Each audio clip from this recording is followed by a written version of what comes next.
Oo, so good evening po sa ating lahat. Sa ngalan po ng bagong tatag na group chat na or groups na ito na tinatawag po nating Prodigies Communion. Hirap ako. Prodigies Communion. Yan. Para ito po ay pinagsama-sama natin ang lahat po ng mga prodigy o mga prodigies from different sect or religions na magbuo po tayo or communion po tayo dito sa ating samahang ito upang ating pong ipakilala ang ating pananampalataya sa lahat ng dako o panig ng daigdig, either national or international, na kung saan po ito po ay magbubuklod sa atin para po sa kaligtasan po na atin pong inaasam kasi tayo po ay naniniwala na ang kaligtasan po ay hindi lang po para sa isa kundi para po sa lahat. Kaya po, isinishare po natin ang pabalita at katotohanan ng bawat religion. At sa pamamagitan po ng debate, ay atin pong makikita ang point of view or katotohanang taglay ng bawat sekta o religion na doon po tayo kakapit sa katotohanan. Atin pong iipunin ang katotohanan upang atin pong magamit para sa kaligtasan po ng lahat po ng ating mga kababayan at ating pong mga mahal sa buhay sa darating po na mga panahon na tayo po ay magkaroon na po ng judgment kung mayroon man. Pero bilang isang membro po dito sa Prodcom, ang inyong lingkod ay hindi po naniniwala na magkakaroon pa ng paghuhukom kung ang lahat ng tao ay magsisisi at magbabago na ngayon. Once again, Onong S. Revealer, ang inyo pong isa po sa mga moderators sa debating ito na umaasa po na sana po ang debating ito ay magkaroon po ng magandang bunga sa mga listeners. Once again, ipakilala ko po sa inyo ang affirmative side, si Bro Daniel. Sa negative side po naman si Bro Real Truth. Ang kanilang topic po ay parable in the Bible is a valid evidence. So, pwede na po ba tayo para sa ating po presentation? Affirmative side.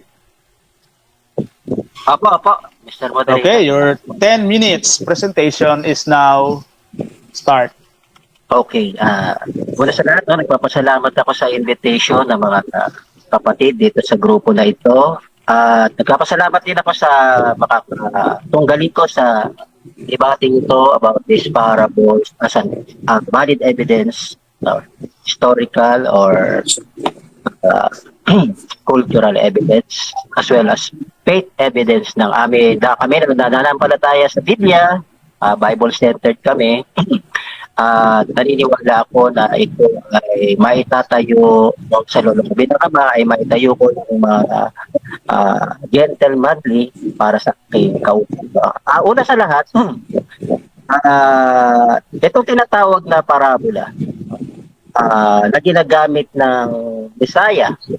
Kaya una hiwanin ko lang kaya tinanggap itong hamon dahil ang akin namang kausap na Panginoong kalaban ay naniniwala naman siya sa historical Christ, historical Christ. Ngayon, ang rules din kasi sa bilang mananampalataya ay there has to be 2 to 3 witnesses. Una na yan, yung Biblia as a historical document. Tapos, the person itself, the historical Christ. Okay. At yun nga, doon yung pag-agree daw, naniniwala na nag-exist ito yung historical Christ. Doon sa dalawa pa lang na yun, ay most probably ay itatayo na yung aking tatayuan. Obviously, there is a historical Christ. Nakilala rin siya sa kanyang mga teachings. Isa sa parang sorry ang sa akin yung ngayon, since there is a historical Christ, obviously, he has his teachings. At isa sa kanya mga turo, ito tinatawag na parables. Mababasa natin dito sa Marcos 4, 34. Okay, pause the time po muna tayo, Okay. bro. Pause the time kung pwede lang po. Sa lahat po ng mga naka-open yung microphone, paki-mute na lang po tayo kasi po may debate po nagaganap ngayon. At sana po ay moderator lang po at saka yung mga debaters lang po ang naka-open mic. Opo. Thank you. Thank you, bro. Okay, salamat. Yun nga, since there is a historical Christ and there is a historical document existing, especially yung tinatawag nating Biblia, eh ano ba yung isa sa form of teachings na tinuturo nitong historical Christ? Ito ang tinatawag na parable. Kaibigan, mag-ibig talaga. Pause the time, bro. Pause the time. Bro, Jose. Sino naka-quad? Bro, Jose. Baka pwede po paki-mute po muna. Ba't hindi makita dito yung sino naka-open? Hello po, excuse me. Bro Joby ata or kay Bro Jose. Oh, may umiyak kasing bata eh. Oo nga. May bata. Naka-pause na time po, 7 minutes and 20 seconds. Parang kay Bro Jose. Nakamute na si Bro Oo. Joby. Ito may naka-open na video. Kanina po ito, naka-video. Kay Joby. Naka-open siya ng camera. Kay Joby. Kay Bro Joby. Excuse me po sir, pwede po muna pakipan po muna kasi may bata pong nag-iingay sa amin. Pa-off lang yung cam po. Off cam lang po. Paki-off cam na lang po siguro, Saka mic. sir. Kay Bro Jose, medyo maingay.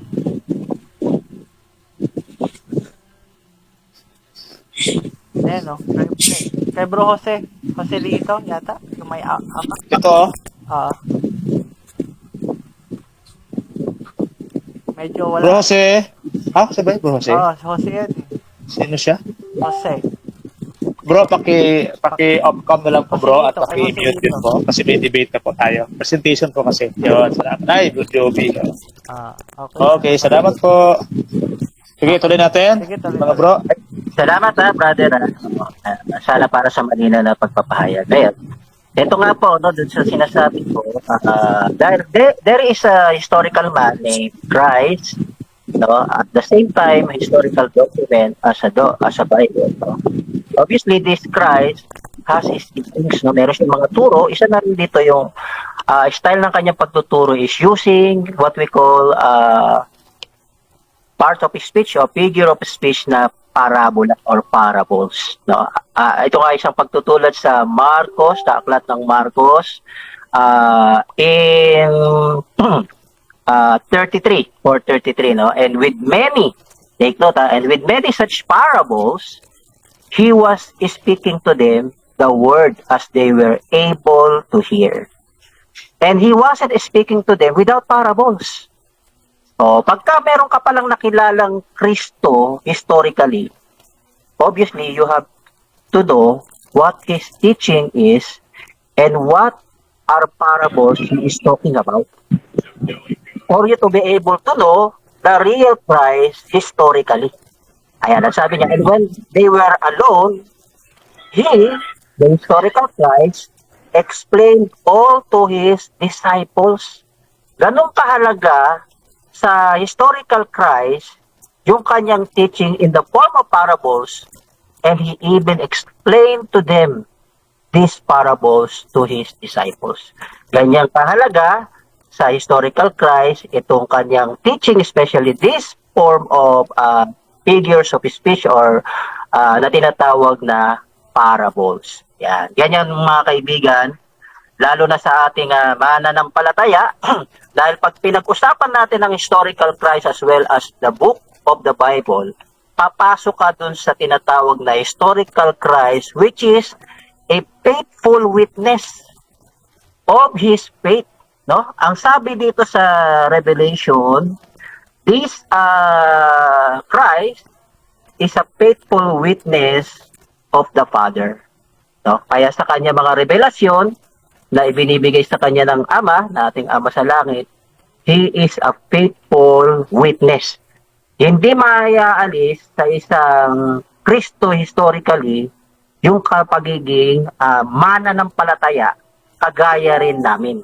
Ngayon, sapat ba ang pananampalataya dito sa historical Christ as well as his teachings, as well as the historical book called the Bible with lots of teaching, especially the parables, to be a valid evidence? Of course. Why?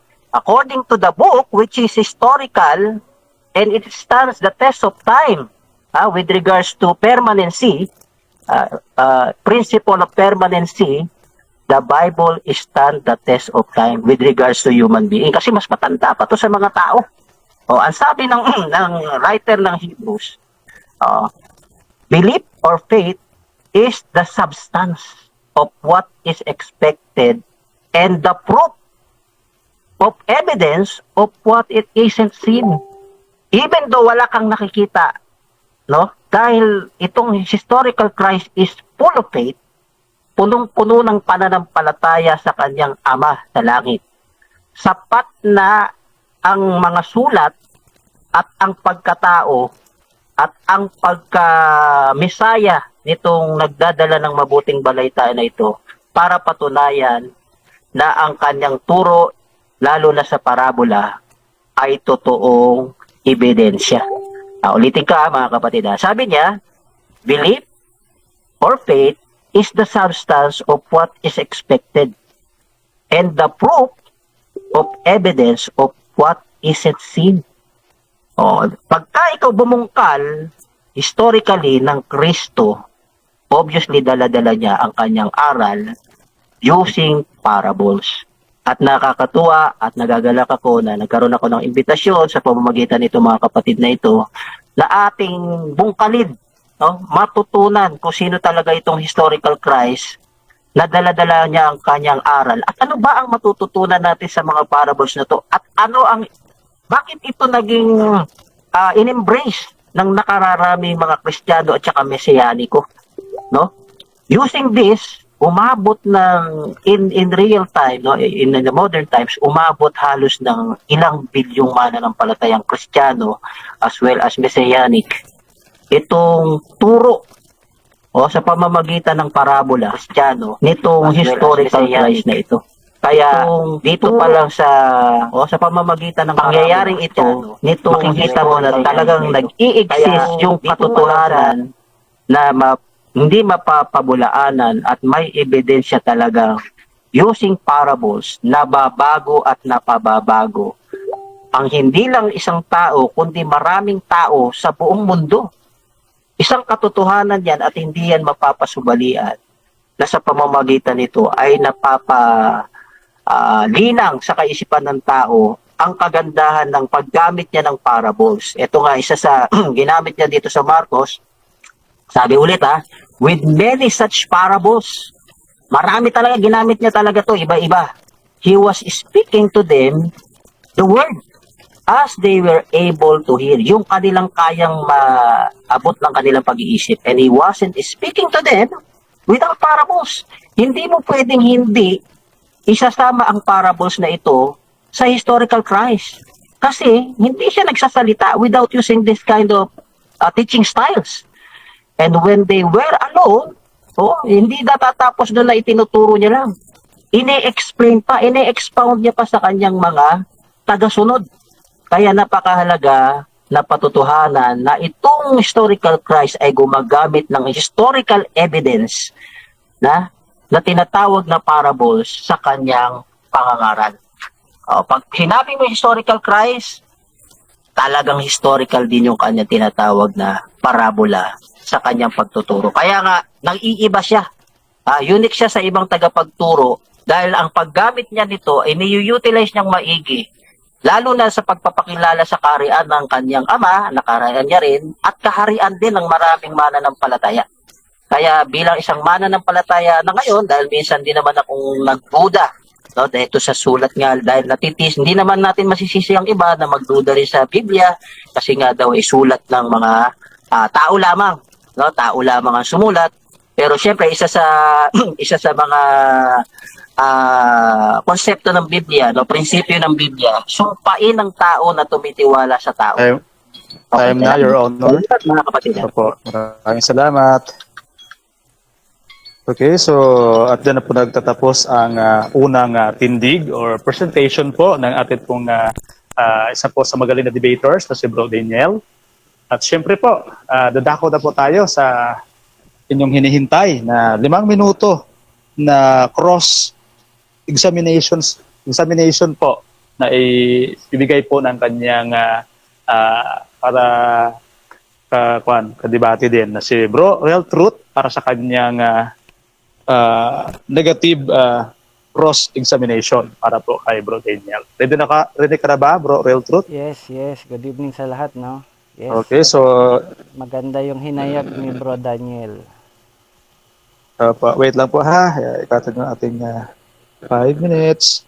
So, uh, wait lang po. Wala tayo. Sige. 5 minutes. Yan. So, sa lahat po pala nating mga kababayan, ito po ay debate po na ang topic po ay parable is a valid evidence. Parable in the Bible is a valid evidence. Yun po yun. Then, ito na po ang pang cross-examination ng atin pong isang kababayan o magaling din pong debater, si Bro Real Truth. Your time starts now. Okay, so good evening. So maganda yung hinayag ni Bro Daniel, no? So ito ang tanong.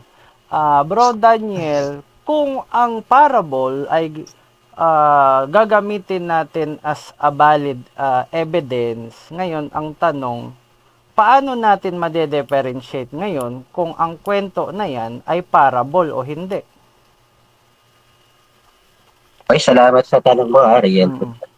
Una, kapatid, dahil nga ako ay nakatutok sa Biblia, the moment na there is a word parables, in the context of the succeeding the whole verse, it is for me, it is really a parable. Otherwise, not stated, hindi tayo pwedeng ako especially, or especially ikaw kung sakali, hindi ko matatanggap na ito ay parables. Otherwise, it is a parable. Salamat. Kung sinabi doon na parables, tsaka natin masasabi na parables. Opo. Okay. So, yun nga, no? So, yung mga hindi na-state doon na hindi siya sinabing parable, so hindi siya parable.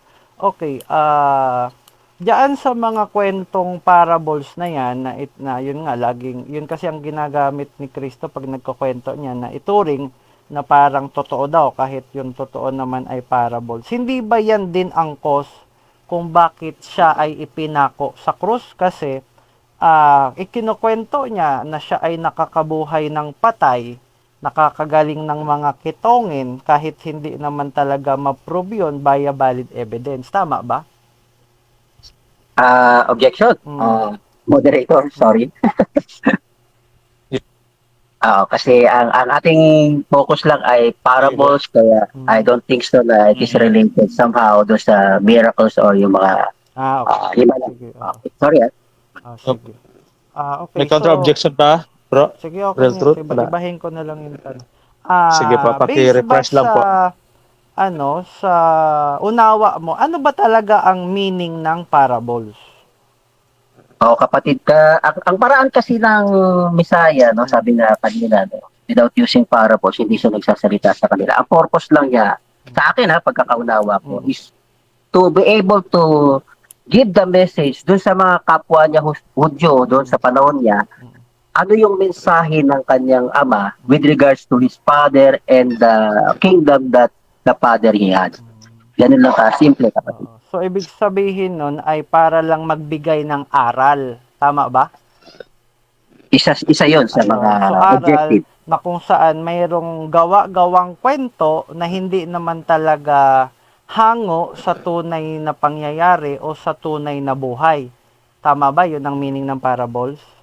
Pagdating ko sa gawa-gawang kwento, hindi ako nagsasubscribe sa ganun, kapatid, no? Siguro objection na rin din yun dahil unang-una, kaya siya nagbibigay ng parables, kaya nga in-explain niya pa yan further sa kanyang mga disipulo, kasi behind that there is wisdom or mystery para mas maintindihan pa nilang maigi. Kaya nga separately, ine-expose pa niya yan sa kanyang secret mga alagad, no? Yung publicly sinasabi niya yon, pero sinasabi niya pa yon ng maigi sa kanya mga alagad. Kaya I don't think so na ito ay gawa-gawa lang. Okay. Si Kristo ba ikinuwento ba niya o sinabi ba niya o pinaliwanag ba niya kung ano ba talaga ang meaning ng salitang parables? Yung kanyang sinasabi na parables, halimbawa sinasabi niya na dito sa 4 verse 34, no? alam na ng mga kausap niya na nagsasalita siya sa parable, kaya tinanong, bakit ka nagsasalita ng patalinghaga? So, alam ng mga, at that moment in time, speakingly tinatawag na hermeneutics, no? Yung kanyang listener, they know already what is this talking about. Kaya lang, Next kailangan question nila po. thank you. 20 seconds na kasi. So 30. alam na pala ng mga listener niya na ang kwento ni Kristo ay hindi ayon sa tunay na kaganapan kundi aral lang, 'di ba? Tama ba?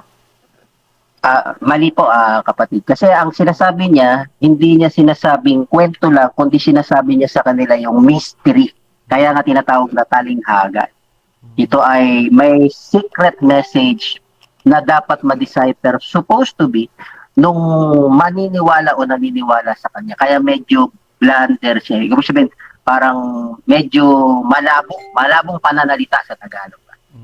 Kumbaga parang nasa sayo na kung anong isipin mo, ganun. Parang ganun ba 'yon? Hindi naman. Actually, malinaw yung kanyang mensahe, kaya lang nasa medyo hindi believer.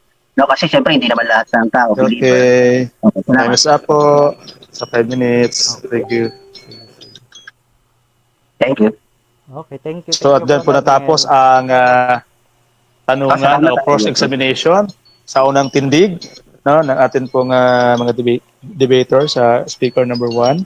So siyempre po, itatayo na naman po or i-present din po ng negative ang kanya pong ideya or prinsipyo sa loob po ng 10 minutes. Okay. Ready ka na ba, Real Truth? Screen share ko Okay. lang yung aking entire screen. Sige po.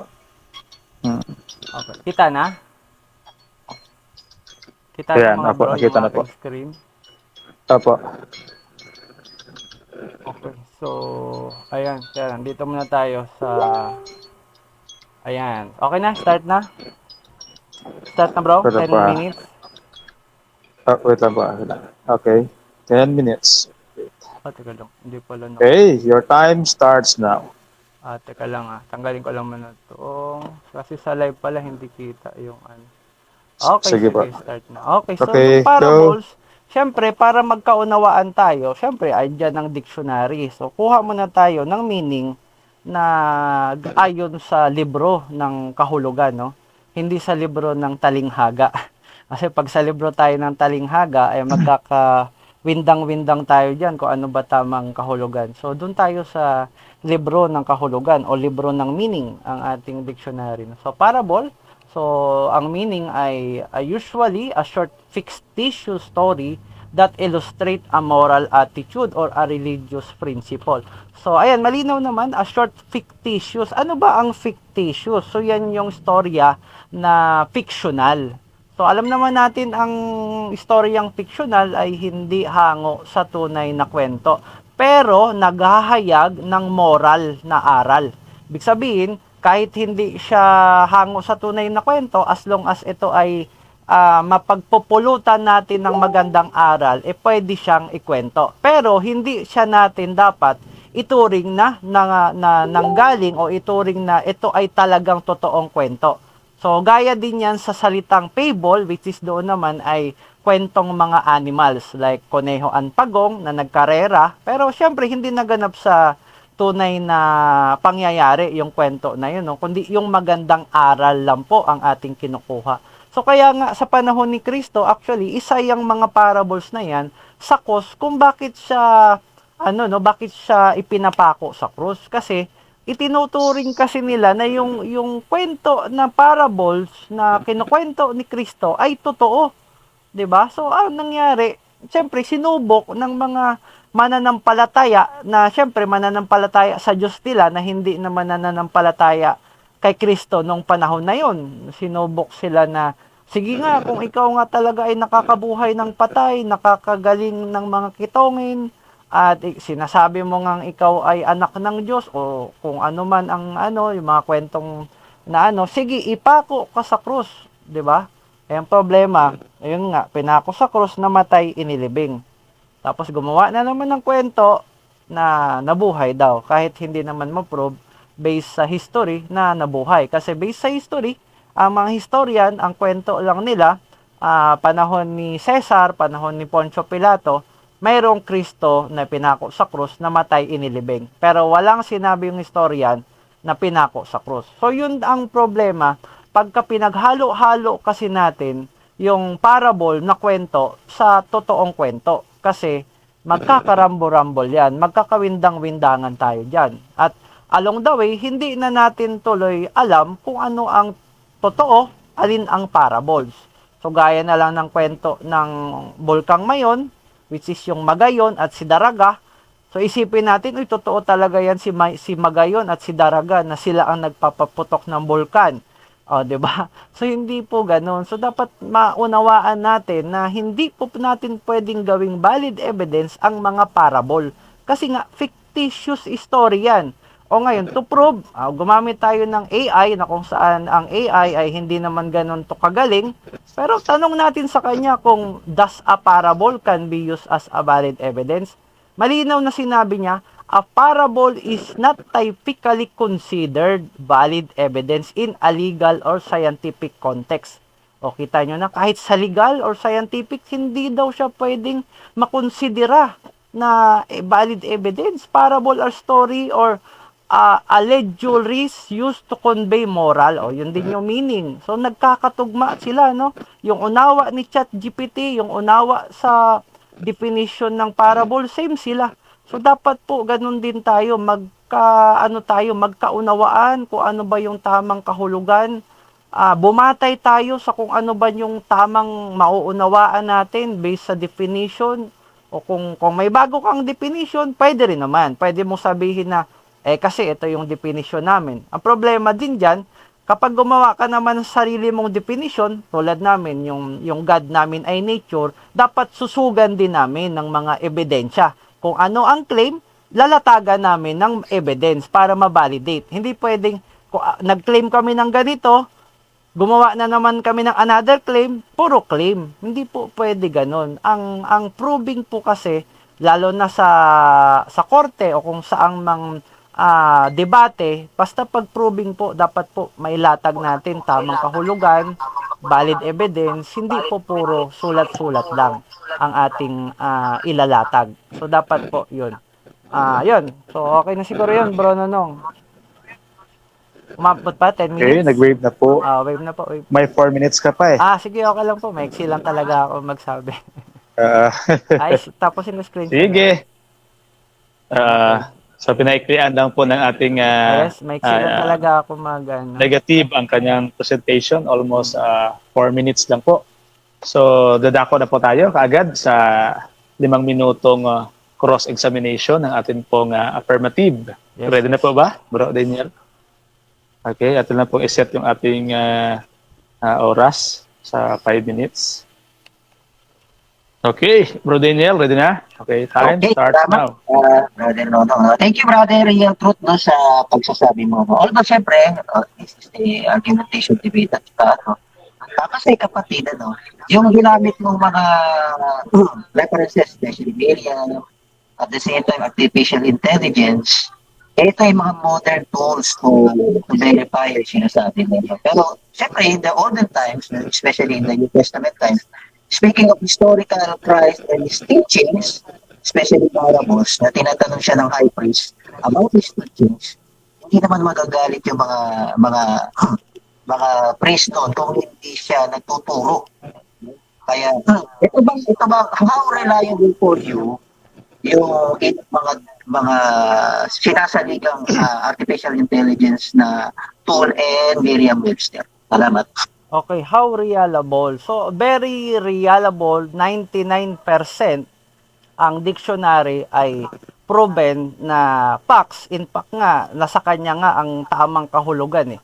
So, doon bumabatay almost lahat ng mga nag-aaral, 'di ba? Nung bata pa nga tayo, elementary siguro, tinuro na kung gusto mo ng kahulugan ng mga salita, go to dictionary, find the kahulugan ng dictionary, kahulugan ng salita sa dictionary. Kaya very reliable ang dictionary at almost lahat naman siguro ng tao na nakapag-aral alam ang kahulugan ng salitang dictionary. Next question na po. Next question pala. Okay. Thank you, Brother Riel. Okay. Obviously, hindi ako nagsasubscribe sa, sorry, tanong lang, ang tanong ko ngayon ganito, kapatid. Nung siya ay tinatanong ng high priest with regards to his teaching, especially parables, daily na siya nagtuturo, ang ginagamit niya parables at nagagalit yung itong mga high priest na ito dahil sa kanya ang pagtuturo, yung spiritual Christ na ito. Ano ang masasabi mo compare dito sa makabagong post na pinagbabatayan mo, kaibigan? Oo, yun. So, yun nga kasi ang Nay. yun ang conflict kasi with Jesus na gumagamit siya ng parables na alam naman ng marami na ang parables ay hindi nga hango sa tunay na kwento. So, at dapat kapag ginagamit mo yan, lilinawin mo na hindi siya hango sa tunay na kwento. Nililinawin natin na ito ay aral lamang ang ating kukunin dun sa kwentong parables para hindi po magkawindang na ang mga bata, lalo na kung ang tinuturuan mo bata, 'di ba? Lalaki po yung batang 'yan na maniniwala na hindi totoo talagang naganap to, ito ang Okay, turo next sa akin, question. 'di ba? Ito nga, kapatid, dito sa tinatawag na paggamit mo na itong makabagong tools, no? Especially artificial intelligence, ito naman ay pinrogram lang din ng mga programmer. Siyempre, ang rules niyan, input, right or wrong, processes, output, then storage. If it is inputted wrongly, how can you be sure that you can use it verifiably na mali nga yung parables as well as dito sa makabagong technology na ginagamit mo, especially yung artificial intelligence, kapatid? Okay. So, yun nga. So, magandang tanong yan, no? Halimbawa, what if mali ang naibigay ni ChatGPT? So, actually naman, may mga times din talaga na mali ang naibibigay ni ChatGPT. So, ng mga AI na yan. So, yung mga yan, pwede namang babago yan ng mga programmer na nag-program niyan. At yung mga programmer na yan, hindi rin yan karaniwan magbibigay ng info na o magpo-program diyan na mali kasi unang-una sila din yung mawawalan ng credibility. Walang gagamit sa AI na ginawa nila kung mali-mali naman pala ang sinasagot. So imagine mo, you are a developer at gusto mo yung dinevelop mo ay gamitin ng maraming tao. Pagkatapos ang ilalapag mo dyan ay puro mali. So sino nga yung gagamit sa AI na ginawa mo? Ang purpose mo nga para gamitin ng tao, tapos mali-mali ang pinapa-input mo. 'Di ba? At hindi rin po Next question po. Salamat. Next question ko. Dito nga din kay Merriam-Webster. Unang-una ay most probably hindi naman siya sectarian. O tama nga yun, kinukuha na siya ng information. Pero still, iba yung context of time niya with regards to the context of time that the historical Christ with this historical teaching, especially parables, for to Merriam-Webster to identify if it is fictitious or not. Kapatid na real truth. How can you explain that? Yes. So, yung panahon dati, actually panahon dati, ikaw na nagsabi na alam na nila na parable yung kinukwento ni Kristo, no? Syempre, kung sa panahon ni Kristo ay alam na, panahon din natin, talagang sobrang alam na fictitious ang mga kwento na yan, lalo na yung kapag ang kwento na yan ay hinaluan ng mga kwentong kababalaghan, ng mga kwentong... Okay, time's up. Para po sa 5 minutes. Yun, salamat. So, dyan po nagtatapos ang tanungan ng atin pong mga debaters sa unang tindig. So, ngayon po, ay dadako na po tayo kaagad sa rebuttal. Okay po ba? Nabatiin mo na siguro natin ang lahat na nasa room, no? Sige. Kay Bro Marlon, Joselito, Bro Cornelio, Bro Nihil. Good evening po sa inyong lahat. At sa lahat po ng mga nanonood ng live, Sa live. kasi ito po ay naka-live, so kahit saang sulok man po kayo or bahagi ng mundo, so kami po ay gumabati po sa inyo ng maligayang panonood at sana po ay may napupulot po tayo mga aral Okay sa lang atin bro, po batiin mga... natin yung nasa live mismo. Sige, opo. Ito kay Brother Terso Flores, Melmar Tektronics, asawa ni MYD, asawa ko yan. So, kay James Antulan, kay Gabinos La Chica Bornales at yan, sabi mo pang nasa live nanonood, no? Maraming salamat. Keep on sharing para ma-share natin ang tunay na katotohanan tungkol sa Diyos. Ayun. Sige, Amen. bro. Okay, so tuloy po natin. Ang atin pong medyo umiinit na. At ito na po yung pampainit, siyempre rebuttal. Yan. Sa rebuttal po, ang magbibigay po sila ng 5 minutes. Then, i-cross-examine naman po sila ng 3 minutes. So, handa na po ba tayo para sa rebuttal round? Opo. Okay, so mauna na naman po dito si affirmative, siyempre, para sa kanyang rebuttal. 5 minutes na lang po ito, bro. Then 3 minutes question and answer po.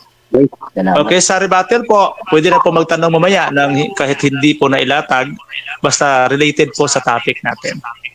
Then, ang objections po ay isa-isa po sa bawat isa ang objections. Okay, so starts now. Ay, salamat. Sige, salamat po, no? Ito, yung sinasabi ng kapatid, although sound naman siya sa panahon natin, kaya lang syempre, pagka ikaw nag-aral ng hermeneutics, you have to consider cultural, at the same time yung time. Hindi mo, kaya nga sabi dun sa tinuturo niya din, na hindi mo pwedeng ilapat yung bago dun sa luma. Sa makabagong tao, pag yun ang ginamit mong rules, especially yung artificial intelligence, no? Especially kahit nga in our time, hindi reliable itong artificial intelligence. Why? Kasi ginagamit ito sa iba't ibang paraan, for especially mga marketer people, no? Minsan magsasalita dyan sila, na hindi naman pala talaga sila. Pero napagsasalita nila, dahil nga ito ay semi-robotic style. Ari ka to? No? Nasinta ka sa room. Aray ka ho. Ari yung isa ng cellphone. Sorry. Naulala ako. Post the time. Salamat, ano? Yun nga. Since, yun nga, itong nagawa ng mga bagong tao na artificial intelligence, hindi siya 100% na reliable. Una-una, subject for, siyempre, ang basic lang naman yan input, processes, output, storage. When you input it wrong, usually it is wrong, kasi ginagamit nga yan ng maraming tao sa iba't ibang pamararaanan. So ngayon kitang-kita at alam ng marami na ginagamit ito na pangkadaya din. Masakit man aminin pero nakakatakot kasi gagamitin mo sa isang katotohanan, especially the real Christ historically with this real teaching, especially using parables na may dalang aral na malinis, no? Kaya nga siya nahatulan pa dahil sa kanyang turo. Kaya nga tinatanong siya about his teachings, no? Dahil hindi pwedeng laro-laruin lang yung pagtuturo ng historical Christ using his parable style of teaching. Kasi ito ay naglalaman ng mahalagang aral at hindi ito fictitious gaya ng dinidefine ng Merriam-Webster. Makikita natin kaagad mga kapatid, no, na mga listener, kapwa kamana ng palataya, Messianic man at mga Kristiyano na hindi matuwid. Nakikita rin natin na kahit na may pangalan pa itong dictionary na ito, hindi pa rin siya sapat para maging verifiable tools para pamanian yung teaching ng historical Christ with his teachings. Kasi ito ay hindi tamang paraan sa ating mananampalataya, bilang mananampalataya. Kasi sa atin bilang mananampalataya, yung ating pananampalataya ay ebidensya ng mismo. No? Kaya tayo maging mananampalataya, tayo ay naniniwala na totoong nag-exist. Itong real Christ at the same time his real teaching using parables. At napakahusay niyang nailatag iyan, yung kanyang mga parables na yan, na hindi fictitious. It is a real thing. Because ang tinuturo niya rito is kingdom of his father. Tinuturo niya rin dito yung iba't ibang klase ng puso ng tao, no, na meron tumatanggap, meron naman lightly lang, meron naman mga nababahala sa kanyang pangkabuhayan, which is hanggang sa panahon natin, hindi nababago. Kaya nga tayo naging mananampalataya kahit na minsan kagaya ko na hindi rin ako naniniwala. Hindi lang sa parable, kasi buong Biblia. Pero nung nakita ko yung turo nitong real Christ with this teaching style using parables, nakita ko very sound. kaya pala siya ay inuusig, no? Especially nung kanyang mga tunay na kababayan ng mga Hudyo na marurunong din, no? Na mananampalataya din, ay nagkakatalo lang sila at tinatawag na teaching methods. At natutuwa tayo na bilang mananampalataya na talagang yung kanyang paggamit ng parables ay hindi fictitious na parang bola-bola o niloloko mo lang yung iyong mananampalataya. Kundi ito ay naglalaban ng mahalagang aral, no? Na para maintindihan kung sino ang kanyang ama at ang kaharian ng kanyang ama para lahat ay makapasok dito. Hindi ito yung parang kasi hindi naman reliable si Miriam, no? Hindi naman siya religious. Hindi rin siya faithful, no? Nakagaya ng historical Christ na the faithful witness of the Father in heaven. Na gumagamit ng faithful works na literature na tinatawag ng Bible na napakahiwaga, no? May achievement siya at nasubukan na sa tagal ng panahon na hindi madurog-durog na mga naninira, no? Naninira dito sa Biblia na parang comics ba, kundi ito ay nagpabago ng hindi lang milyon-milyon kundi bilyong tao sa buong mundo. Mapa-Messianic man siya, mapa-Kristiyano. Kaya hindi tayo pwedeng mag-base sa makabagong tools, especially artificial intelligence, or Miriam books, ano man yan, dictionary man yan, compare doon sa Biblia na siyempre, ito naman ay nakikita pa rin na nagdadala pa rin ng aral na nagpapabago sa isang tao para mapabuti, hindi para mapasama. Kasi kung ang Biblia pala ay fictitious lang, ay parang sinabi mo na otherwise, kasi ang believer is otherwise you believe or not at all. Di ba? Hindi pwedeng partly lang, kukunin ko lang ito tama, ito hindi tama. Hindi ganoon. Kasi sa amin naman na napalataya, the word is God is truth all the time, all the time. Hindi pwedeng ito lang ang gusto ko, pipili lang ako. O, doon nagkakaiba. Kahit dictionary pa siya, kahit artificial Time is up, bro. Time is up. 5 minutes. Bro, video pasensya lang kayo. Medyo nawala ako ka sa timing kagina. Yun nawala lang sa timing yung Okay time lang, kasi nagawa bisyo-bisyo ko na yung clock ko eh. Yan, kaya ikaw ko na po ng video para mas ma-monitor natin. So maraming salamat bro Daniel sa inyo pong rebuttal. So okay ka na po ba? Ready na po ba na kayo pa i-cross-examine? 3 minutes lang. At ready na po ba magtatanong, bro Real Truth? Yes, yes. Okay, so your time starts now. Okay, bro. Bali po 3 minutes, no? Maraming Isa ko sa 3 salamat. minutes po. Ayun po, 3 minutes. Okay, 1, 2, 3, go. Okay, bro Daniel, malinaw ba sa'yo yung topic natin? Ang topic natin hindi naman about historical Jesus, kung siya ba ay totoo. Ang topic natin is kung valid ba ang parables as a real evidence. Yun ang topic natin. Kasi tanggap naman namin ang historical Jesus. Valid ang historical Jesus. Pero yung kwento about parable, makukonsider ba natin na valid? Yun ba'y malinaw sa'yo? Opo. Tama po yung sinasabi niyo. So, Malinaw. malinaw naman pala sa'yo. So ngayon, kung malinaw sa'yo na yun ang topic natin, bakit ikinukwento mo yung historical, bakit ang dinedefense mo ay yung historical Jesus? Bakit hindi ang dinedefense mo ay yung parable na kung saan paano natin ipoprove na totoo yung kinukwento sa parable?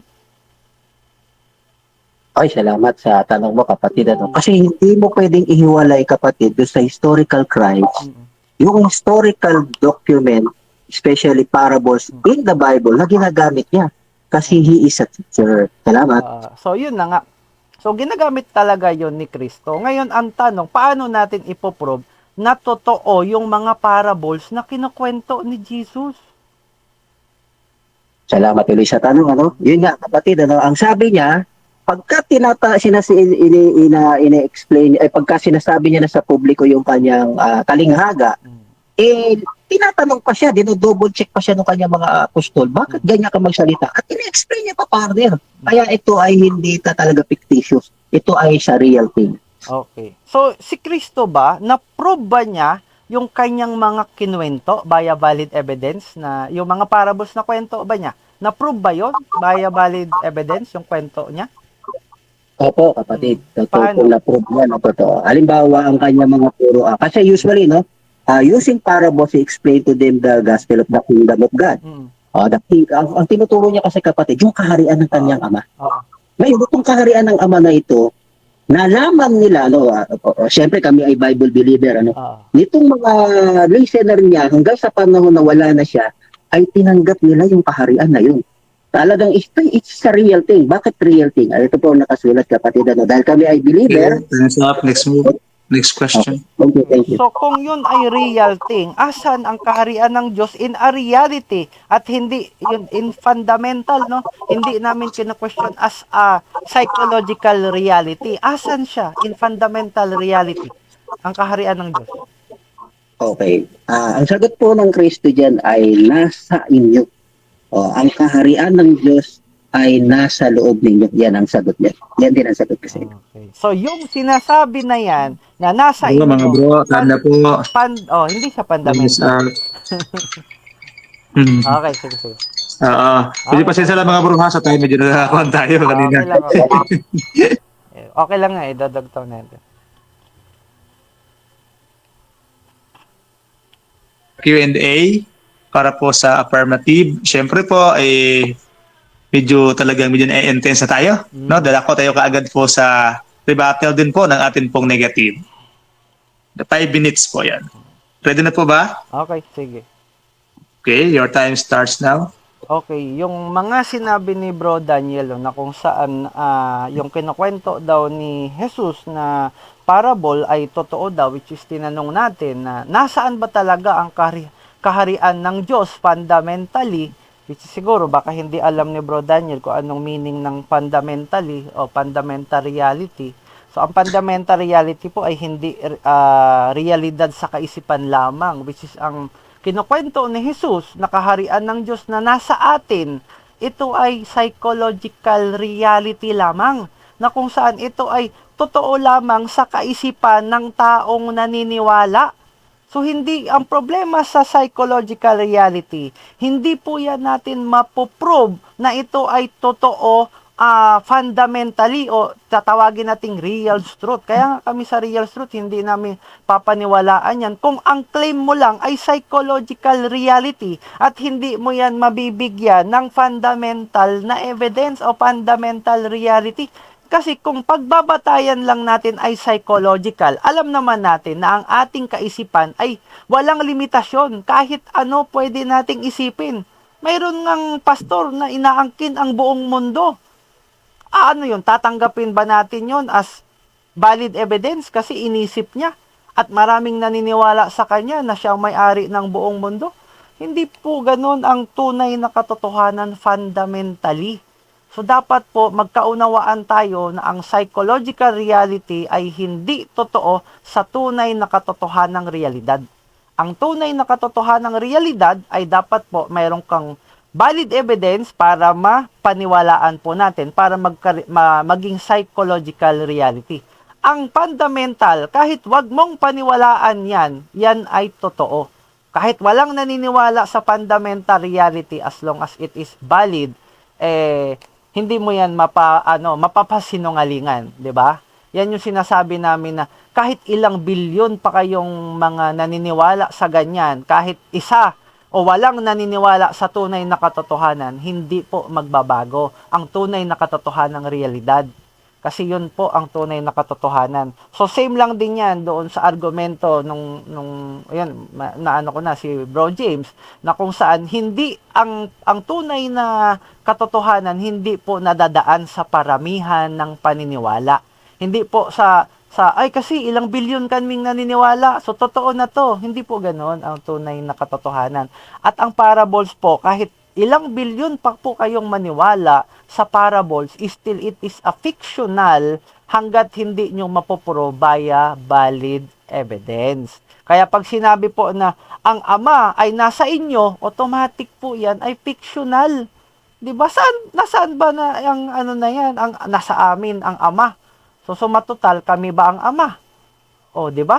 So it is a fictitious. Kaya nga tama ang dictionary doon sa meaning ng salitang parable. Tama ang AI doon sa salitang parable. So doon po tayo magkaunawaan tayo. Parables nga eh. Kaya kahit nga yung mga sinaunang tao alam nila yung kwento na yan na parables yan, talinghaga yan. Ba't po sa amin ginagamit? Alam namin yan eh. Pinagloloko mo kami. So, kaya nagalit nga sa kanya ang mga ibang nangangaral. Kasi gumagamit ka ng gumagamit si Jesus ng mga kwentong parables nga, which is hindi ma-prove sa sa tunay na katotohanan. Kahit sino naman eh, 'di ba? Halimbawa, ako, magkwento ako na ang lolo ko ang gumawa ng sangkalahatan o gumawa ng lahat o lumalang sa lahat ng nilalang, obviously naman magagalit din kayo, 'di ba? Kung sabihin ko, ay parables 'yon. Bahala na kayong umunawa. Ay, teka lang. Ang parables ay valid evidence. Tatanggapin niyo po ba 'yon? Tatanggapin niyo po ba yung kinuwento kong parables na ito ay valid evidence? Obviously hindi. Obviously, hahanapan niyo rin ako ng ilalatag kong valid evidence maliban dun sa ikinuwento ko. Hindi po ba? So, ayun, ganun po. Sana magkaunawaan tayo na ang parables ay fictitious at hindi natin pwedeng gamitin as valid evidence. At kahit sa ang korte, hindi po tanggap ang parables as a valid evidence. Kahit international, local court, o bakit nga kahit nga siguro sa barangay lang hindi ka pwedeng magkwento ng parables as gamitin mong evidence. 'Di ba? Sige, time na. Sige bro, okay na. Sakto lang din.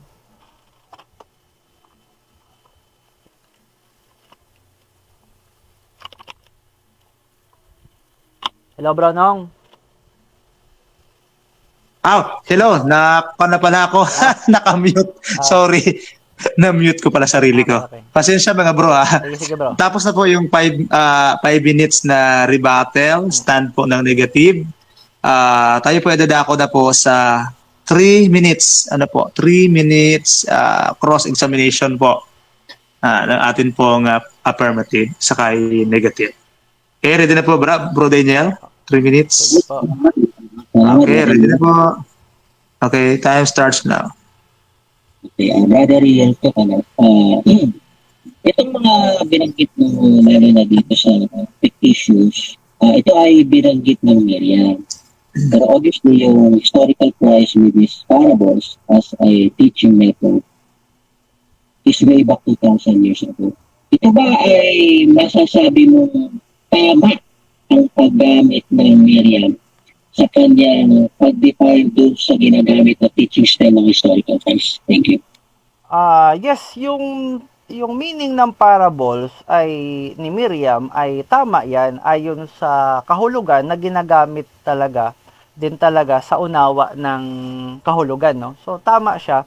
Even panahon pa naman dati ng mga sinaunang tao o panahon pa ni Kristo ay alam na ng mga ng mga sinaunang tao na kasalamuha ni Kristo ang salitang parables. Kaya nga hindi nga sila naniniwala kay Kristo dahil puro kwentong parables. Next question po. At the same time, sa patuloy natin, hindi namin pwede verifying. Nakakapanalig ka ba talaga na ang binibigay na definition ng artificial intelligence ay lapat doon sa pagtuturo ng historical price with regards to parables? Ano ulit? Medyo malabo yung...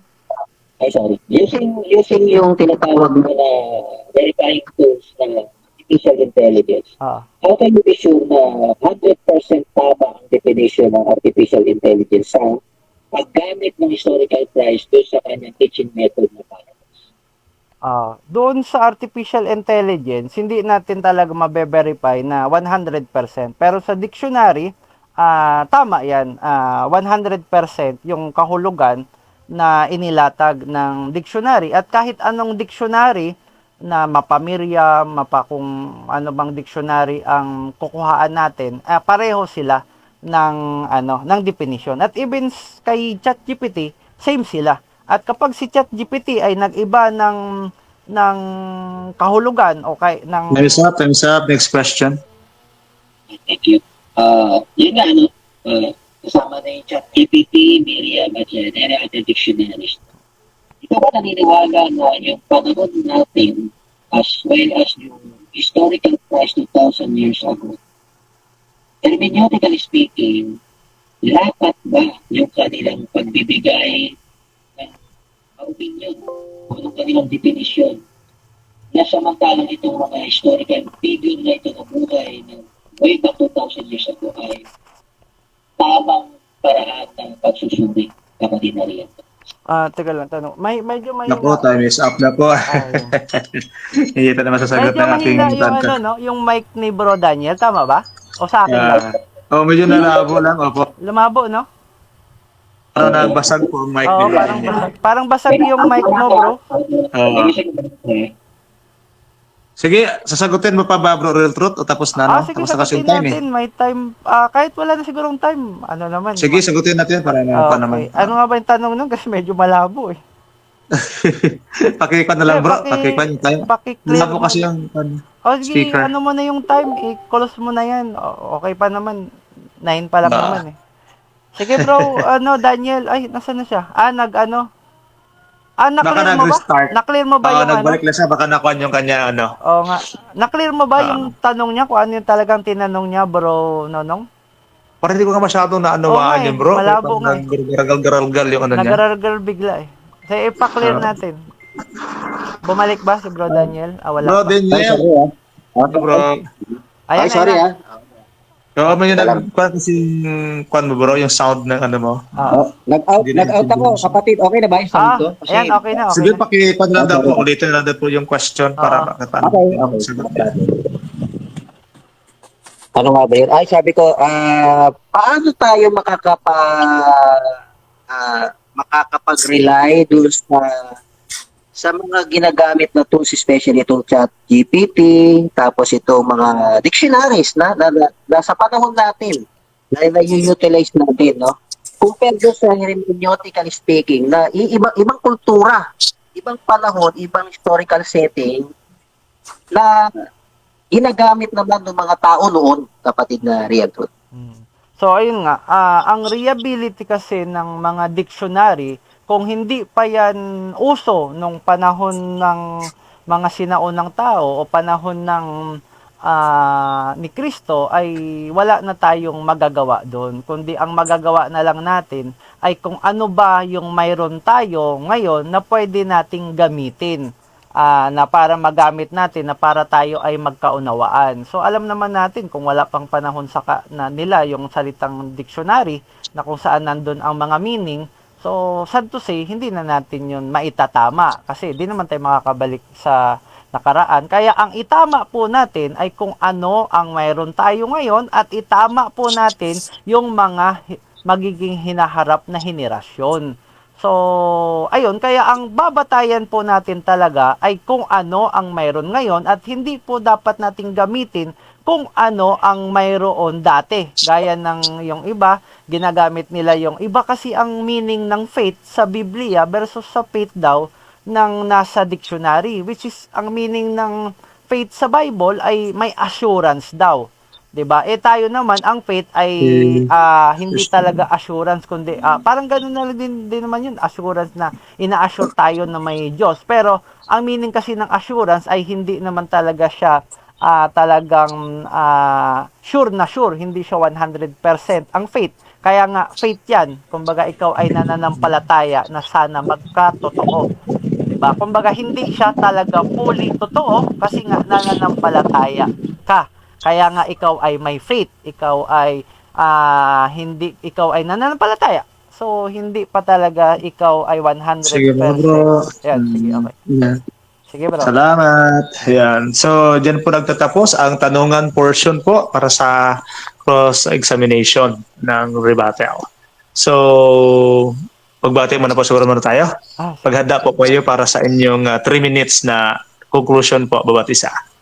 So, good evening sa lahat po ng atin pong masusugid na tagapagsubaybay at nanonood po ngayon.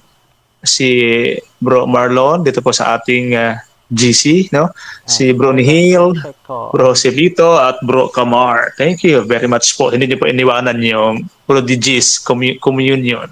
At Sa eto lahat bro, po ng mga nanonood ng live, binabati sa ko po live, kayo si Remy from Derecho. Prodcom.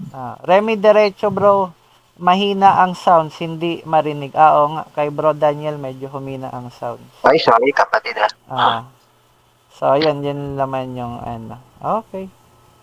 Sige bro. Yun yung nasa live natin. So, mga bro, tuloy na natin. Ready na ba kayo? Ano ba sunod bro? Para sa inyong conclusions. Conclusion. Opo. Sige. Sino mauna? Si bro Daniel? Si affirmative na siguro. Oo. Okay, Bro Daniel, your Okay. time para sa 3 minutes po conclusion. To conclude, salamat na mga kapatid. Dito malalaman natin, hindi talaga tama yung sabi ni Cristo, no, the historical Christ said that hindi mo pwedeng pagtagliin yung bagay na bago sa luma.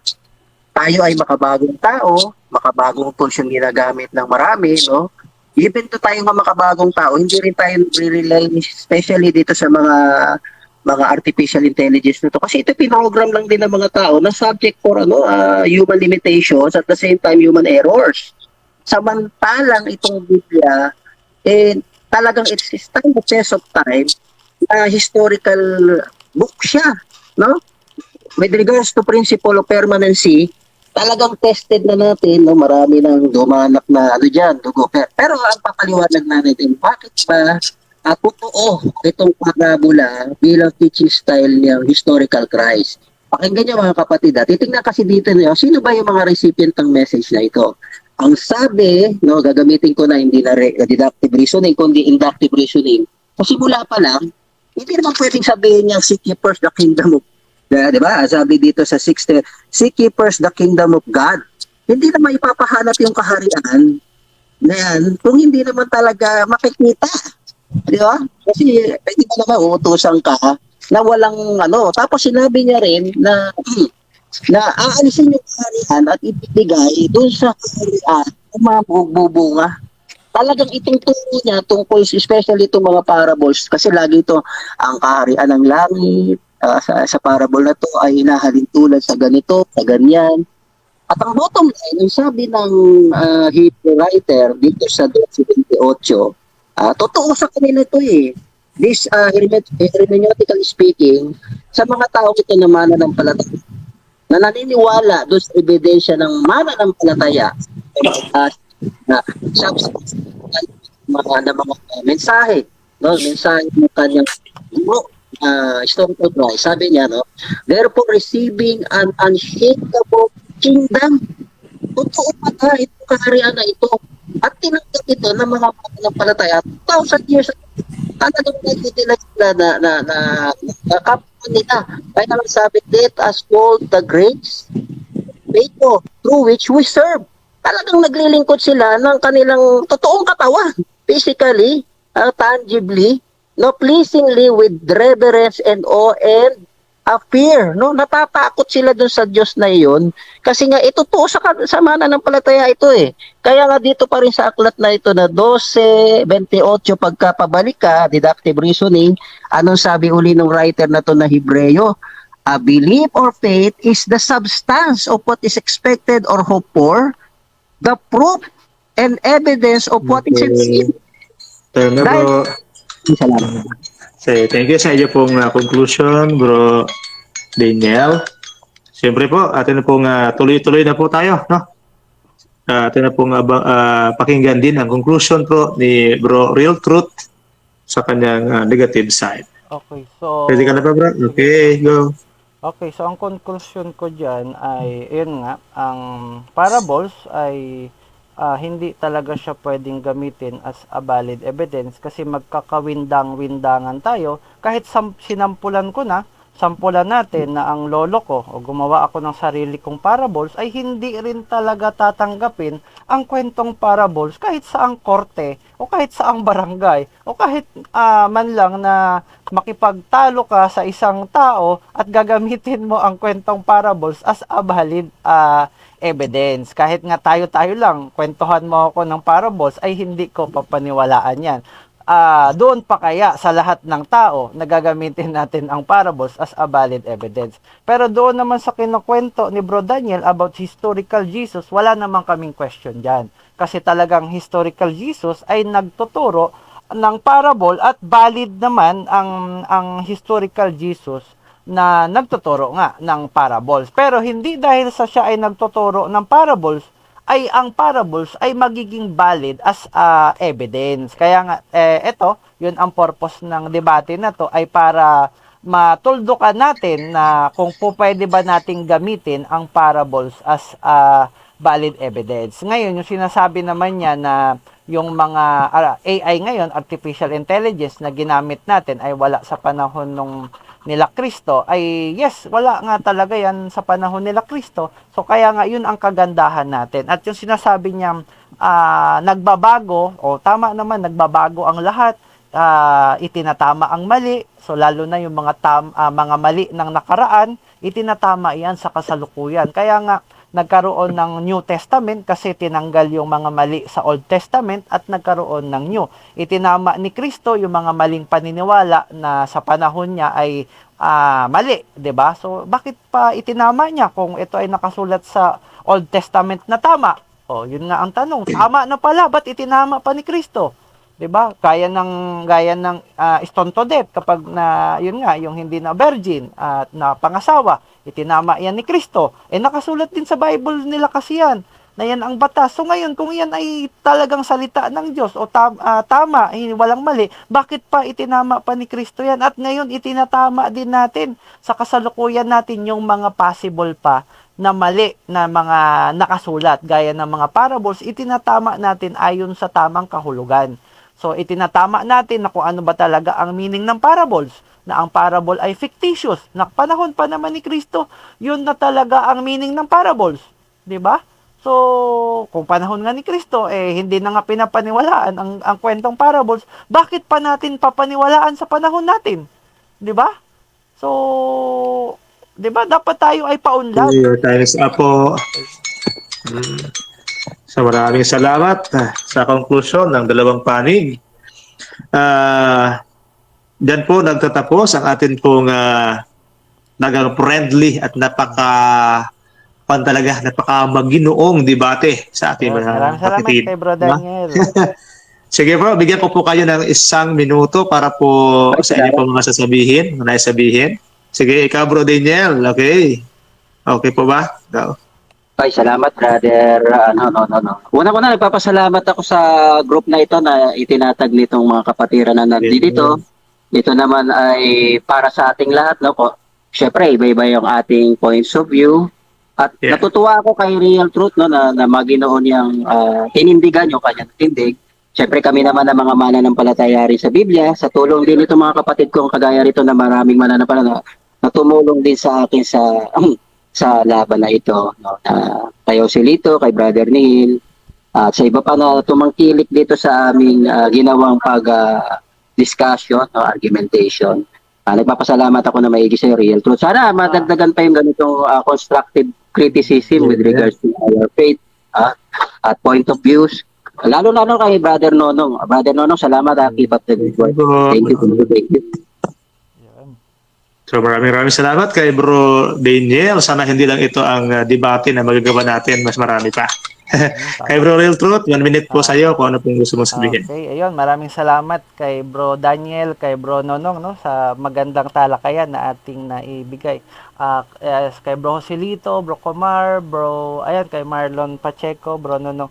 So, ayun, kami sa Real Truth, ang aming pananampalataya ay nanampalataya kami sa tunay na katotohanan na, ayun nga, sana ay, yun nga, masuri at mahayag natin ang tunay na katotohanan tungkol sa Diyos. So, magsurian, yun nga, para mahayag nga natin ang tunay na katotohanan. Ang debate sa Real Truth ay hindi away, hindi gaya ng ibang paniniwala na ang debate ay away daw. So, hindi po, parang lang ang debate sa amin talakayan. Huwag po tayong mag-isip ng masama na tungkol sa debate. Huwag tayo magtanim ng masama or doon sa kapwa na naging kadebate natin. Amen. Kundi ituring natin na para tayo ay mabigyan din ng impormasyon at mahayag din kung ano ba talaga yung tunay na Okay, tapos na katotohanan. po ang iyong 1 minute. Okay. Maraming salamat. So, napaka maginoo mga debatidor, ano? Bro Daniel and Bro Real Truth. Proud na proud po ang Prodigy sa communion sa inyo. Okay. So, ato naman pong bigyan ng pagkakataon ng atin pong mga aktibong mga kasama dito sa room sa kanilang mga point of view po. So, okay ba? Nabigyan po natin sila ng kahit tag 1 minuto or ilan ba? Sige lang. 2 minuto? Sige po. Kung may Opo, ipa-plug opo. Oh, sige, kahit Kahit na po, tatlo para o kwan, sa sige na. ulag nating lahat. Sige. Sino pa mauuna sa inyo? Opo. Ah, Pasabi lang po. si Bro Joselito, baka gusto. Bro Kumar. Yeah, Bro Celito, Bro Scoring ba? Kamar. Scoring ba yan, bro? Anyone po sa inyo? Oo, scoring, no? Para mas maganda. Parang voting po ang ginawa ni Bro Kamar. Nag-poll siya, poll survey. Nandun na. Yung nandun may ba? karapatan lang po at valid po na tatanggapin nating boto, yung mga nandito po sa room, siyempre. Yung sa room din. Apo. At yung Yung talagang nakikinig. nanood ng simula Yes sa po. umpisa. Medyo Yes. mahaba ba pwede, bro? Okay lang siguro kahit mahaba. So, susuri para naman yung ano ko atol ko Oo.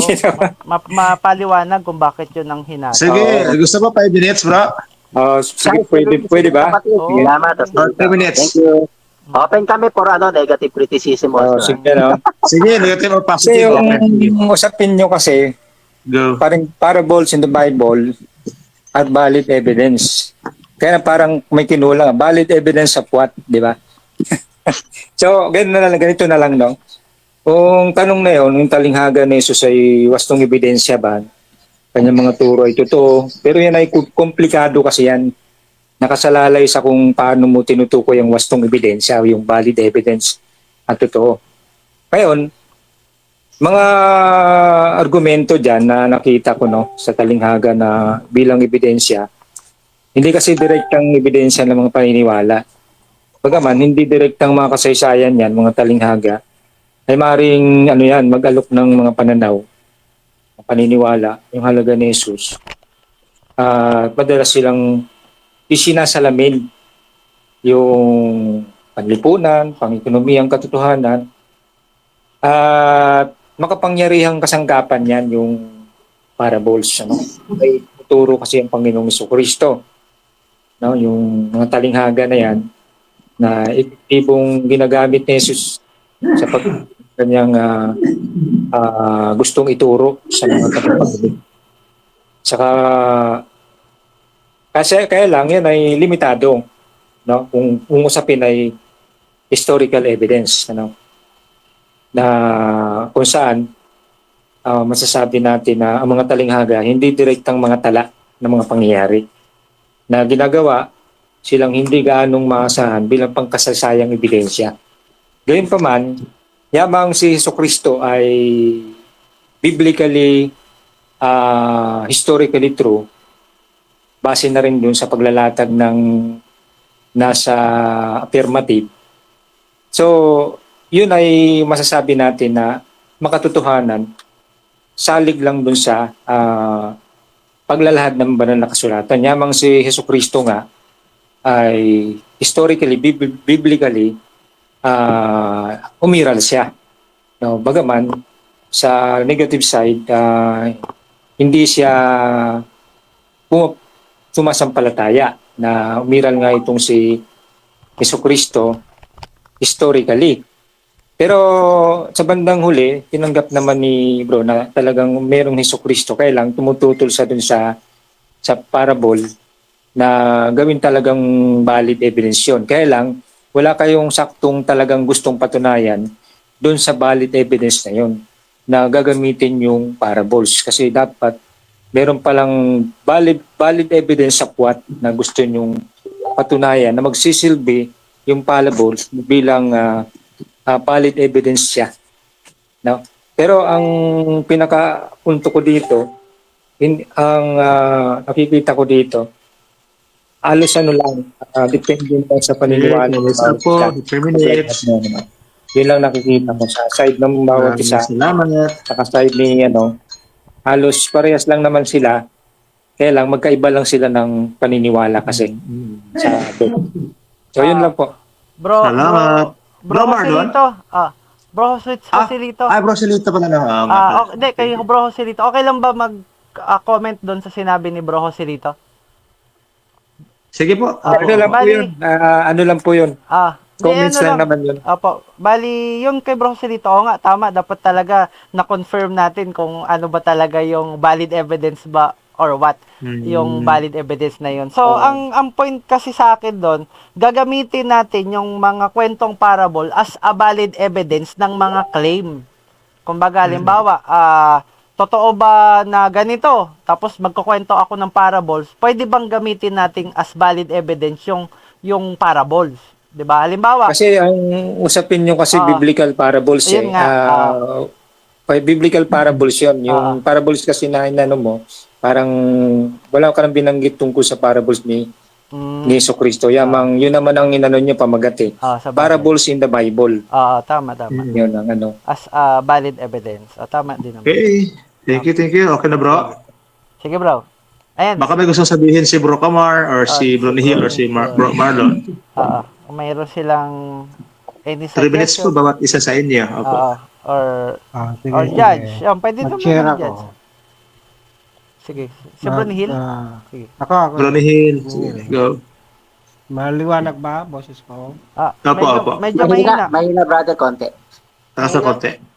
Pero okay naman. Mahina ng konti, bro. Sa argument, nakalamang si Real Truth, no? Yun yung nakita ko na kalamangan.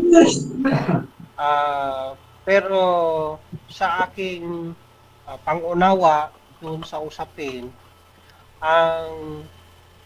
ang parable kasi ay hindi naman kasi doon lang nagkakamali siguro, no? Hindi pwedeng gamitin into discussion na patutunayan kung ang parable ay totoo, no?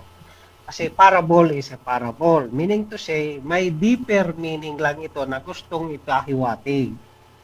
It depends sa nakikinig at interpretation. Yun, kaya parang nauwi sa parang kailangan maging evidence sa na nagiging totoo ba yung parable. So, hindi kasi ganon. Parable is just a story which kapupulutan lang ng lesson. So, pero, nagagamit ba talaga natin yung parable sa real life? Yes.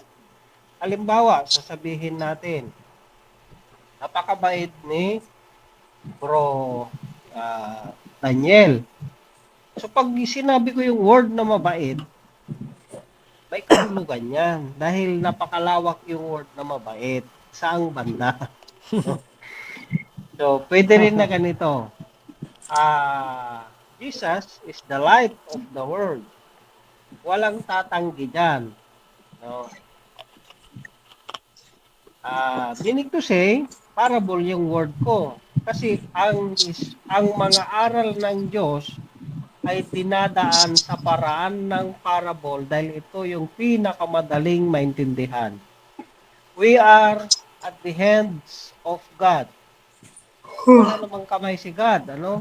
So, paano ko ngayon ilalagay sa in reality yung kamay ng Diyos? Wala naman talaga siyang kamay. So, yun yung pinakamadaling maintindihan. Kaya, ang parable ay ginagamit ng mga prophets for us to understand the spiritual realities na hindi kayang i-explain ng science. Alam natin na yung science is more on material things while spiritual is more on spiritual qualities. Yun. Pero sa usapin, talagang medyo nakalamang talaga si Real Truth.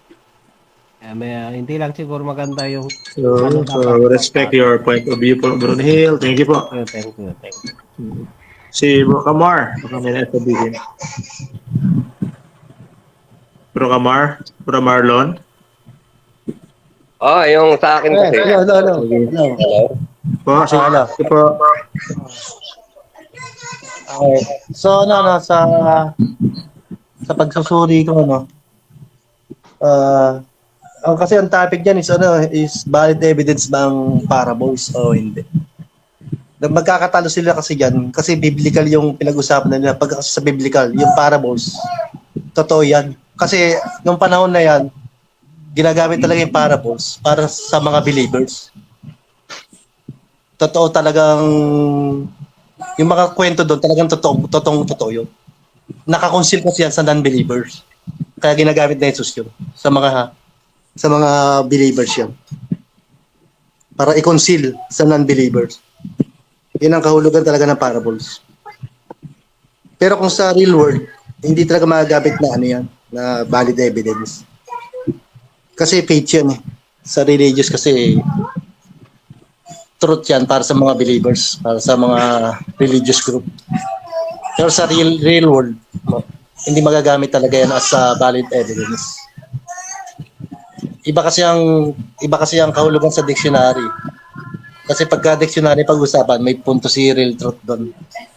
Na talagang yan ay kwentong kwentong barbero hakakan na kinakapulutan ng aral. Pero sa believers may point din si yung kadebate niya, sino ba kadebate niya? Si Bro Daniel. Si Bro Daniel. Hindi lang niya siguro na i-deliberate ng maganda, maayos. Kasi siguro kulang din siguro sa research o ng pagsusuri pa o pag-aaral pa about parables sa Biblia. Tsaka yan, may mga parables dyan, may kahulugan na yan eh. Meron na paliwanag yan sa mga believers, kung talagang totoong believers. Naipahayag na yan sa mga believers. Kasi pag binasa mo yung parables, yung mga non-believers, hindi na maintindihan yan. Kaya akala nila, hindi totoo. Pero sa believers, totoo yun. Kasi naintindihan nila yun. Yung ibig sabihin doon. So, yun lang, mga brother, ang aking punto. Sige, maraming salamat. Sa Kurt Obivo, respect po natin. Okay, Bro Kamar, your Hello. turn. Good morning. Sige. 3 minutes. Tuloy. Sa akin naman, medyo bitin ako dun sa postulate. Ano tawag doon? Parable is valid evidence for what? Yun ang nabitinan ko. For what? Kulang eh. Kulangan ako. Pero mahirap magbigay ng argumento pag walang purpose yung debate, kumbaga. Hindi malinaw yung purpose. Pero siyempre, pag sinabi nating parable, tama yung dalwas na Marlon sa Neil na ang parables ay tungkol sa bagay na natatago. At yung natatago na yun ay ibig sabihin hindi literal at hindi lang metaphorical, hindi lang paradoxical, kundi spiritual. Kaya malalim sa kahulugan yung parabola. Halimbawa, parabola ng tawag dito ng alibugang anak. Parabola ng magtatanim, di ba? Parabola ng talento. Di ba? Yun yung mga may malalim siyang ginigising sa tao tungkol sa pagbabago, tungkol sa buhay. Ika nga, yun ang purpose ng parabola. Kung ganon, pwede nating idagdag doon sa postulate na ang parabola ba ay valid evidence na nakakapagpabago sa tao. Parang ganon. Siguro dagdagan natin. Thank you. Hanggang na lang. Yun. Sige, maraming salamat, Bro Tama Kamar. yung kay Bro Comar. Dapat ang topic talaga dapat pala doon ay pwede ba natin gamitin ang parable as valid evidence ng mga claims? Kung ano man yung claim. Kasi incomplete yung parang Tama. Incomplete nga. valid evidence of what? Oo, To yun. prove. Valid evidence ba siya sa mga claim? Pwede ba natin gamiting ebidensya ang parable doon sa claim na kunyari yung claim na si Kristo ay Diyos? Pwede ba natin Yun. Dapat may karugtong na ganun eh. Oo, yun. Tama. Kinukulang Actually, eh. yun dapat yun. Hindi lang masyadong na-clear.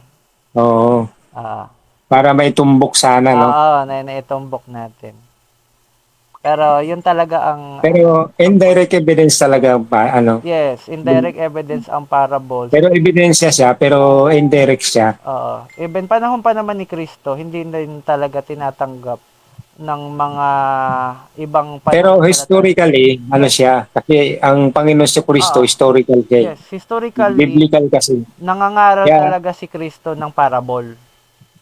Oo. tama yung si ano, totoo yung parables, Mm. kasi tama na yung meaning niya yan, may kahulugan kasi yan. Mm. Kasi si Yeso Kristo totoo eh, kaya Yes. totoo rin yung ano. Kaya lang, yung kabilang side kasi, Oo. hindi naniniwala sa sa biblical na Jesus. Itong isa, naniniwala. Pinaniniwalaan namin yung biblical na historical. Pero Oo, yung biblical na parables, doon hindi namin pinaniniwalaan yun. Kasi parables nga. Yun nga. Oo. Bali, nagkakaiba lang kayo ng dahil nagkaiba ng pananaw eh. Minsan misconception. Yung meaning, halimbawa, yung meaning ng parable, syempre, kami sa Real Truth, gagamit kami ng dictionary. Oo. 'Di ba? Kasi yun Kaya- naman.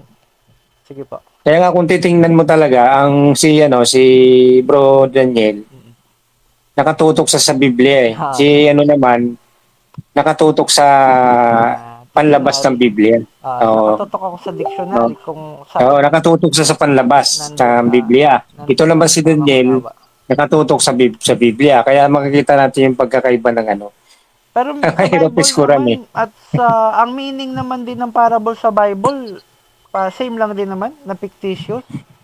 Mali ba o ano? Fictitious din naman sa Bible yun eh, yung parable. Mga fiction yun, fiction. Di ba? Fiction siya. Halimbawa, yung Totoo yun. Kasi base dun sa pakahulugan ni Kristo. Kasi ang nagsalita kasi totoo eh. So, yung mga ginamit niya sa parabola, halimbawa, asin, ilaw. So, kung totoo sa buhay yun eh. Tapos binibigyan niya ng paliwanag. Kaya totoo. Totoo yun. Totoong parables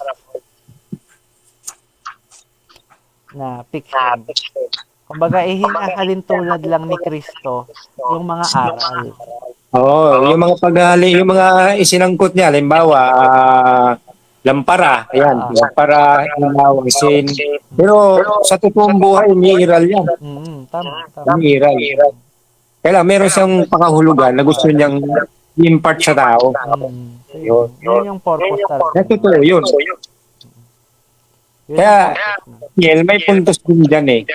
Tama. Kasi yun ang pananampalataya niya, may puntos din siya, kung sa labas naman ang pag-uusapan. Sa labas na ng Biblia eh. So, kaya parehas lang sila may puntos kasi magkaiba sila ng tinitindigan eh. lalo na yung pamagat nila nakalagay, parables in the Bible are valid evidence, parang may kulang. Evidence of, dapat may karugtong pa yun. Evidence of the claim. Yun lang. Okay. Bro? Ay, si Bro Kamal, may sabihin pa, di ba? Basta siya. ayos na. Ayos na yan. Okay na yun? So, tandaan natin mga kapatid, yung may karapatan ng bumoto, yung mga nanood po talaga from the start. Mamaya na lang siguro. At yung parehong religion, one vote lang po yung bottom box.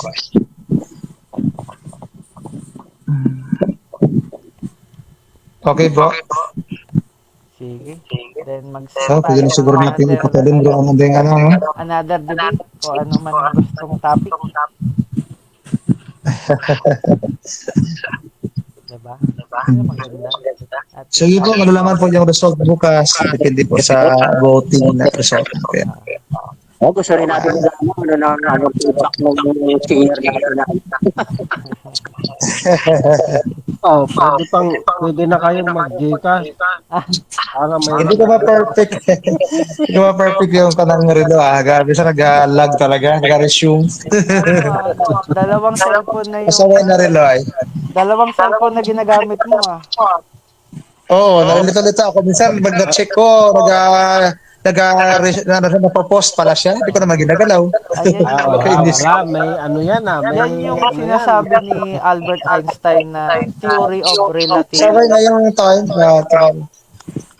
Na yung dalawa mong relo ay hindi magka-relative.